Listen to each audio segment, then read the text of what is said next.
Hello guys, మనకి నిన్న Rajasthan Royals versus Chennai super Kings match complete అయింది కదా. ఈ మ్యాచ్లో చూసుకుంటే రాజస్థాన్ రాయల్స్ కెప్టెన్ అయిన సంజు శాంసన్ సో ఈ మ్యాచ్లో 41 రన్స్ చేశాడు, 31 బాల్స్ ఉన్నాయి. సో దాంట్లో కూడా ఒక 3 4లు ఉన్నాయి, దాని తర్వాత 2 6లు ఉన్నాయి కదా.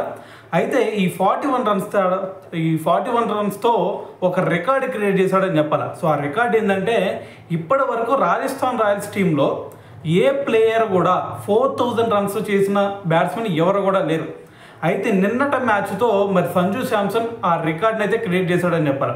సో ఇప్పటి వరకు సంజు శాంసన్ సో మరి మొత్తం కూడా 147 మ్యాచెస్ ఆడితే 141 స్ట్రైక్ రేట్తో 4027 రన్స్ అయితే చేయడం జరిగింది. సో ఇప్పటి వరకు ఏ ప్లేయర్ కూడా 4000 రన్స్ ఆర్ఆర్ టీం నుంచి చేసిన సందర్భం ఎక్కడ కూడా లేదు. అయితే మరి దాని తర్వాత పొజిషన్లో కనుక చూసుకుంటే ఫస్ట్ పొజిషన్లో సంజు శాంసన్ ఉంటే, సెకండ్ పొజిషన్లో వచ్చేసరికి జాస్ బట్లర్, సో థర్డ్ ప్లేస్లో వచ్చేసరికి మనకు అజింక్య రహానే, ఫోర్త్ ప్లేస్లో వచ్చేసరికి షేన్ వాట్సన్ అయితే ఉండటం జరిగిందనమాట. సో ఓవరాల్గా మరి సంజు శాంసన్ ఈ రికార్డ్ని సో మరి అధిగమించిన ఫస్ట్ ప్లేయర్గా రాజస్థాన్ రాయల్స్ టీం తరఫున అయితే ఉండటం జరిగింది. సో ఏదైనా సరే మరి సంజు శాంసన్ క్రియేట్ చేసిన ఈ రికార్డ్ గురించి మరి మీరేమనుకుంటున్నారు అనేది కింద కామెంట్ చేయండి.